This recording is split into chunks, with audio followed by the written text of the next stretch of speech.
All right, right. I've begun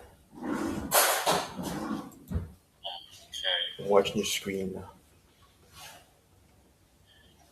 Okay. Hello, programmers. My name is Ernest, and today we'll be summarizing our main stack, chapter 21, and we'll see where it takes us. Maybe we'll go to chapter 24.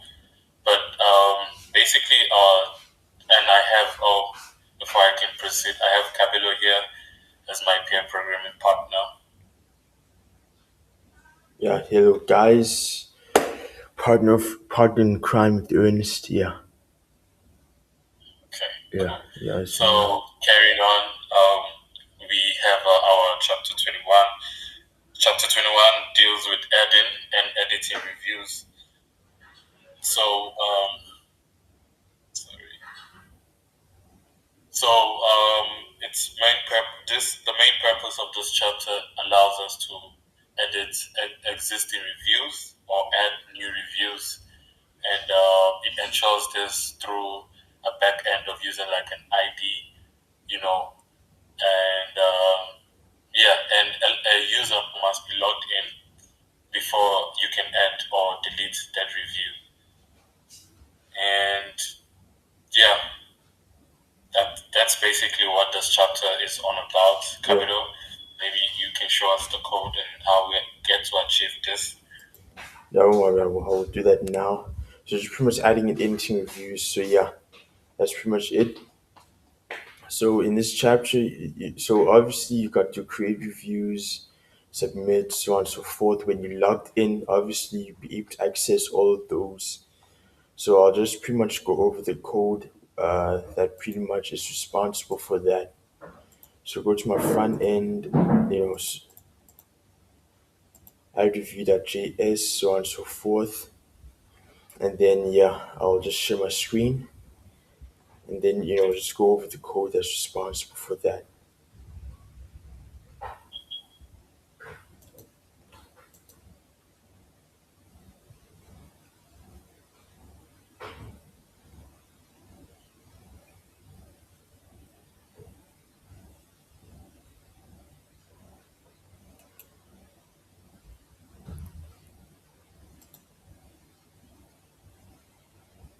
Okay, all right. So you can Okay. import React, then you say from React, and then you see the UI components for your Bootstrap, like your form and button.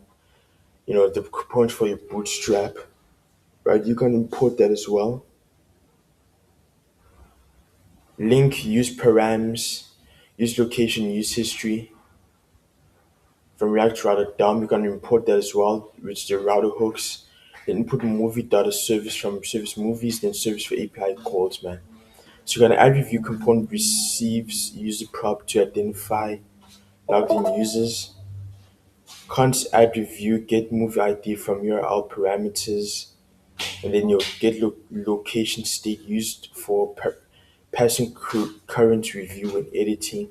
So these are the constant variables that are responsible for receiving the user prop to identify logged in users. So history up to programmatically navigate. So the history is pretty much it's going to use a history of pretty much you logging in, because you can only access the add review, edit review, and delete review buttons when you've logged in. So it's pretty much going to use the history of you logging in, to navigate to those buttons. Then it's going to determine if the component is in edit mode. So current view equals location dot state current view or no. Then const editing boolean current view. So it's going to check if it's true or false using a boolean. Then your React state const review set review use state current view. So this is pretty much the input value, which can like saying the review for your review. You state, then it's gonna send submission flag submitted, and then it's gonna send error message. So these are constant variables that you can see later on. So guard user must be logged in. So if you don't have a user, it's gonna turn please log in to add or edit a review. So that's what's gonna return if statement with a false with a false boolean being returned. So exclamation mark means you don't have something, then the user, which is the variable, is what the value is pretty much, what it's looking for. Then function to save the review, create or update, async. If it does have a review, if does have a review that's trimmed, that's gonna send error which review cannot be empty validation, prevent empty reviews.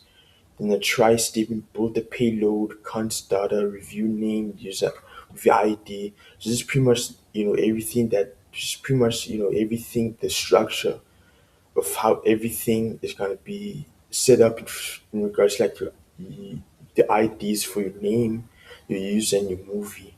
And if for editing, if your data review is equal to the current review, which is pretty much adding review ID for updating, then it's gonna await the movie data service for your update, for your review, which is pretty much the API call to update, or else we're gonna await the movie data service that create review data, API call to create, then mark submission as complete, submitted true, then redirect it back to movie page after a short delay.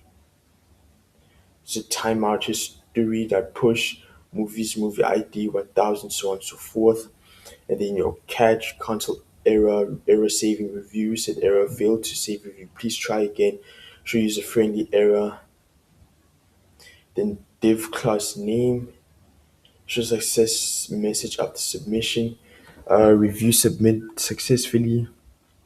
Then render the review form editing, edit review, create review, set review, e.target.value, update state as user types, display validation or submission errors, then, submit button triggers receive review.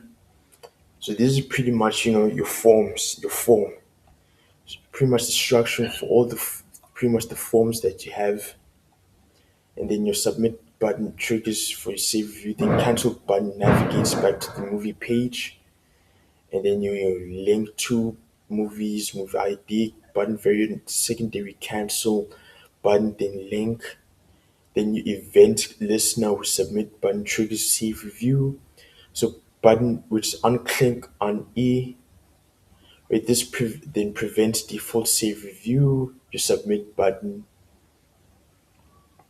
then yeah, same thing to edit. So unchanged